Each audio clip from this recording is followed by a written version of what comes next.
open to talking about the God of Abraham, the God of Isaac, the God of Jacob. And when you Abraham, the God of Abraham.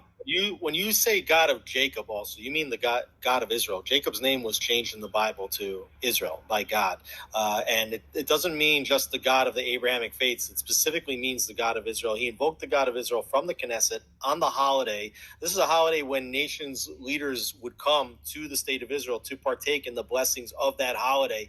So there's something very biblical almost about what took place, and I think that right now is not the day to focus on whether Israel's going to exert its sovereignty over Judea and Samaria. We really have to see, what the process is. And if you look at what the Abraham Accords really represented, and when they were signed in 2020, we were talking about making peace from the outside in, because the Palestinians had always exerted a veto over peace in Israel, and having these agreements signed with Bahrain, with the United Arab Emirates, with Morocco, with Sudan, what this did was say, no, the Palestinians don't anymore control the destiny of Israel and the wider destiny of the Middle East.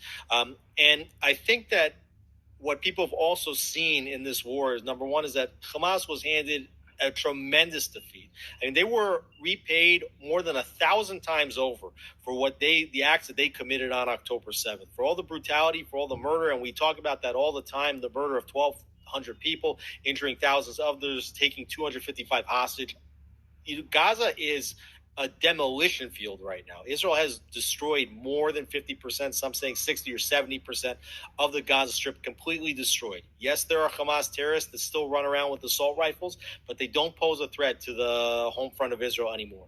And all of Iran's terror axis, including Hezbollah, including Syria, including the Houthis, have all been tremendously degraded and deterred. And Iran no longer poses a nuclear threat. And I think that what the prime minister said is that those that attack us, what their attack was catastrophic for them. And the president of the United States stating also that those that attacked Israel have failed, that anti-Semitism and jihad has failed, that has brought nothing. And so I think that if we can turn the page here, if we can get to an era of first quiet, first things first, that's what we want. We want quiet. We got the hostages back. Hamas no longer has a card with which to terrorize Israel, okay?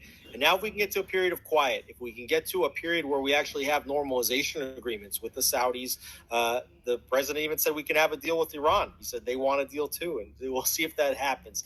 I mean, there's a lot of hope today. Hope doesn't always get realized, but I think that one thing is very clear, is that the Israel that comes out of this war with a victory is an Israel